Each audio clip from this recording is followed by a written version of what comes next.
Hey guys, so today's video is going to be a little bit different for Table Talk Thursday. I'm doing it on should students learn history, American history especially, throughout their schooling. So this is actually my 9th and 10th grade teaching binder, which I still keep even though I'm not teaching that grade, and an 8th grade teaching binder. Now, this is American, that's World. I have an 11th and 12th grade, but I don't know where I put it. And my theory on teaching history is we focus so much recently on STEM, which is science and math, that we've left our arts out, like reading, writing, history especially, social sciences, social studies, all together. And I feel it's not that any subject is more important, but I feel you actually have to be able to write to function in society. Yes, you do need math as well, but you need to be able to write. And that's why 8th graders I teach write DBQs, because I want to check their writing. But this is my theory. When you're in elementary school, you should have a rough overview of both world and US. And if they want to do state history as well. Then when you hit middle school, you should take world 6th grade, 7th grade you should take civics, which is government, and then 8th grade American history. Now, how far up you go in American history? They told us to stop right before the Civil War. Do I agree with that? Sort of, because that gives you enough time to really focus on the Revolutionary War, the War of 1812, talk about the foundation of the Bank of the United States, talk about why George Washington only served 2 terms, have discussions about that, talk about what slavery is, explain the slave system. And then in high school, your 9th grade year, you should take world history again. 10th grade year, you should take US. And I think if you're not taking AP Euro, I think you should honestly have 2 years of US in high school. Part 1 should be a whole year and do from the colonies to about 1864. So through the Civil War. And then once you hit your junior year, take it from 1864 to modern. Now, if you're taking AP classes, you'll take AP Euro, which is from 1076 until about present for European history. And then for US, the US test, they just reformatted it, so I think it starts around 1669 to about present. So, unless you're taking AP, this doesn't apply to you. And I think this way is because we really have lost our history. As Americans, I'm going to do an exercise at the end of this video, so please stay tuned to the end. I'm going to do an exercise to see if you can answer my 8th grade US history test. And I'll read off 5 or 6 of the questions. They're multiple choice. But I feel like we've really lost our history, and because of that, we're suffering as a society because nobody knows the meaning of what happened. Why is Abraham Lincoln such a pivotal president? Why did George Washington only stay in for 2 terms? What was his prerogative to do that? Why did Alexander Hamilton and Thomas Jefferson hate each other? Why was the Bank of the United States formed? What happened in the War of 1812? Who are the Iroquois Nation? Who is Chief Pontiac? Why did the Virginia Company settle where they did? What caused the American Revolution? What caused the War of 1812? What caused the Spanish-American War? Teaching, I've noticed, once I teach and I do these activities and I do my lessons, my kids pick up. I had one girl last year who, beginning of the year, knew nothing. Absolutely nothing about history. And she told me point blank, history is my worst subject. I can never remember it. And I said, I'll work with you and we'll get there. And I had them all take home a worksheet on the Bill of Rights. And I made sure one of my questions was what's not in the Bill of Rights to make them read it. Because everybody will quote at me, oh, Bill of Rights, First Amendment, separation of church and state. Doesn't exist. It's the Lemon opinion. It's from the Lemon cases. And it's Judge Black who puts in separation of church and state in the First Amendment. And I was talking to her mom and one of her older friends who was a high schooler who I didn't teach, I said, oh, yes, First Amendment, separation of church and state. And she's like, no, it's not in there. I can show you. And she pulled out a worksheet. She's like, see, it's not in there. This is the original First Amendment. It doesn't say separation of church and state. So I was really, really proud of her for that. And I had students who could remember dates. Like, they could tell me Rome fell in 1066, or not, 1066, Battle of Hastings, sorry. 766 is when Rome fell. And they could tell me that, but they couldn't tell me what year 9/11 happened. I'm holding this for a second. So, it's just funny to me. Because I'd be in anchor dates. I would repeatedly say it. It'd be on my board. I'd say it a million times. Okay, this is an anchor date. This is an anchor date. This is an anchor date. And when I teach, I also like to include a lot of different things, whether it be scholarly journals that are of age for the kids, or poetry, or first-hand accounts. I like all those different things. And one of my favorite poems to do, favorite poems to do, no matter what I'm teaching, because I can link it into anything, because I can ask the kids this question: is it actually honorable to die for one's country? Let's analyze this poem. And the poem is entitled Duce in Decorum Est, and this is a poem. Bent down like old baggers under sacks, knocking knees, coughing like hags, we cursed through the sledge, till on the haunting flare we turned our back, and towards our distant rest began to trudge. Men marched asleep, many had lost their boots, but limp on blood-shot shots, all went lame, all blind, drunk with fatigue, deaf even to the hoot of tired, outstripped 5 nines that dropped behind. Gas, gas, quickly, boys! And ecstatic of fumbling, the fitting of clumsy helmets just in time. But someone still was yelling out and stumbling and floundering like a man in fire or lime. Dim through the mist panes and the thick green light, as under a green sea I saw him drown.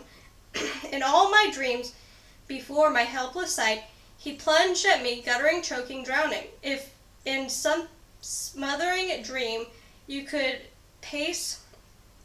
too pace behind the wagon we flung him in, and watch the white of his eyes wither from in his face, his hanging face like the devil's sick sin, if you could hear at every jolt the blood coming gurgling from the froth-corrupted lungs, obscene as cancer, bitter as cud, of vile you're going to have to give me a second. Incurable sores on innocent tongues, my friends, you would not tell with high zealous to children adorned for some desperate glory, the old lie, dulce in decorum est pro pression more, by Wilfred Owens, who wrote this October 8th, 1917, because he saw the gas attack. And on the back, this is one of my worksheets. On the back it says, what is the author's tone? What is he describing? Is he being serious or sarcastic by saying it's honorable to die for one's country and describing it in this way? Or say, challenging the lie. And we talk about it as a class, and this is describing the first gas attack by the Germans, and he's saying, no, it's not honorable to tell children that. And it's a poem that's amazing. It kind of encapsulates the feeling after World War I, and it's the feeling a lot of people feel being, what's the word I'm looking for? After war, like the soldiers that come back. And that's what I always want to make a point. Now, here's where we're going to get into my test. So this one is over the U.S. presidents. And I'm going to choose a few to see just how people guess. The first one is the earliest U.S. presidents were born British. Who was the first president born an American citizen? Let me repeat that. The earliest U.S. president were born British. Who was the first president born an American citizen?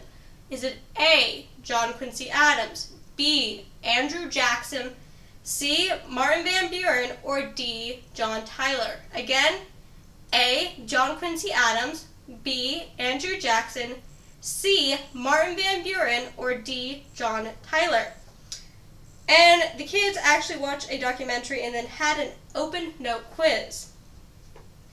Which was the only president to serve non-consecutive terms?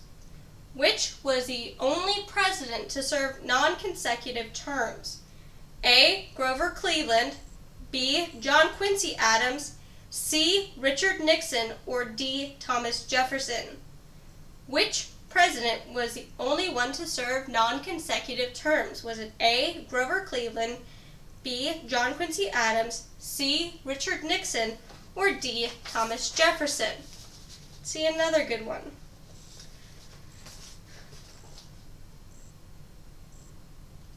Which president was our only disabled leader and also an avid stamp collector? Which president was our only disabled leader and also an avid stamp collector? Was it A. Grover Cleveland, B. Benjamin Harris, C. Franklin Delano Roosevelt, or D. Grover Cleveland? Again, which president was our only disabled leader and also an avid stamp collector? Was it A. Grover Cleveland, B. Benjamin Harris, C. Franklin Roosevelt, or D. Grover Cleveland? I'm going to get two more from this one. Maybe. Okay, here's one that everybody probably could get. Who was the president who took English to new and terrifying heights? Again, who was the president who took English to new and terrifying heights? Was it A. John Adams, B. George Washington, C. Bill Clinton, I messed up on reading it. Let me read it again. Who was the president who took English to new and terrifying heights? Was it A. John Adams, B. George W. Bush, C. Bill Clinton, or D. Thomas Jefferson? Again, the choices are John Adams, A. B. George W. Bush, C. Bill Clinton, or D. Thomas Jefferson?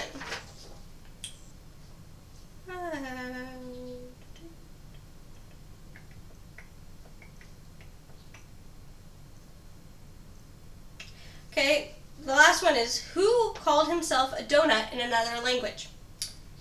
Which president called himself a donut in another language? Was it A. William Taft, B. John F. Kennedy, C. George Washington, or D. John Adams? Again, your choices are A. William Taft, B. John F. Kennedy, C. George Washington, or D. John Adams? Now, I have two tests over two different time periods. One of them's front and back and the other one's not. So let's see if you guys could answer some of my short questions. Let's choose some fun ones. All right. What is the slave code? What is the slave code? What is the Great Awakening? What is the Great Awakening? And what is the Virginia Resolution? As for people, who is Phyllis Wheatley? Who is Phyllis Wheatley? Who is General Thomas Gage? Who is General Thomas Gage?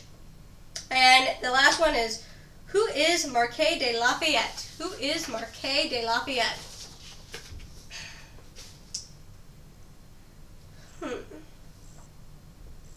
Who was the father and son involved in the Salem witch trials? Again, who was the father and son involved in the Salem witch trials? Was it A. John and John Quincy Adams, B. Paul and Edward Wright, C. Increase Mather and Cotton Mather, or D. Benjamin Franklin and Thomas Franklin? So, who was the famous father and son team involved in the Salem witch trials? Was it A. John and John Quincy Adams, B. Paul and Edward Wright, C. Increase Mather and Cotton Mather, or D. Benjamin Franklin and Thomas Franklin? Let's see, who's another good one? Okay, what was the first major battle of the Revolutionary War? Was it A. Fort Necessity, B. Battle of Bunker Hill, C. Fort Ticonderoga, or D. the Battle of Cordon Ridge? What was the first major battle of the American Revolution?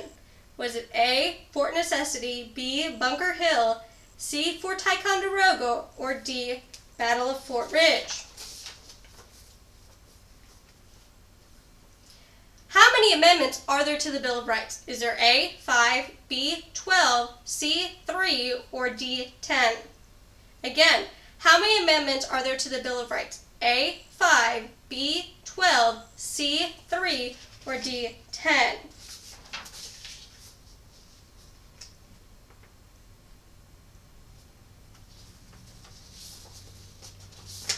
Okay, the last one from this test is free African Americans could own what? Could they own A, land and slaves, B, slaves and education, C, land and education, or D, land and rights? Again, free African Americans could own what? A, land and slaves, B, slaves and education, C, land and education, or D, land and rights? Now, our final test. Let's see how well you guys do. So, let's see. For events, what is Gibbons versus Ogden? What is the Alien Act? And why is Marbury versus Madison important? As for people, who is John Jay? Who is Daniel Shea? And who is General Matt Anthony Wayne? Now going into the multiple choice. Who was the first Supreme Court Justice? Was it A, Benjamin Franklin, B, Meriwether Lewis, C, Thomas Jefferson, or D, John Jay? Who was the first Supreme Court Justice? Was it A, Benjamin Franklin, B, Meriwether Lewis, C, Thomas Jefferson, or D, John Jay? To stop people from criticizing him, John Adams passed what act? To stop people criticizing him, John Adams passed what act? A, Sedition Act, B, Don't Talk Act, C, Silence Act, or D, Freedom Not to Speak Act? If you guys get that one wrong, I'm going to start worrying. Again, it is A, Sedition Act, B, Don't Talk Act, C, Silence Act, or D, Freedom Not to Talk Act.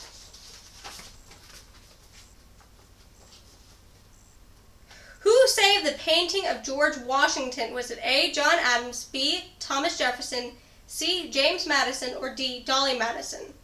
Who saved the painting of George Washington? Was it A, John Adams, B, Thomas Jefferson, C, James Madison, or D, Dolly Madison?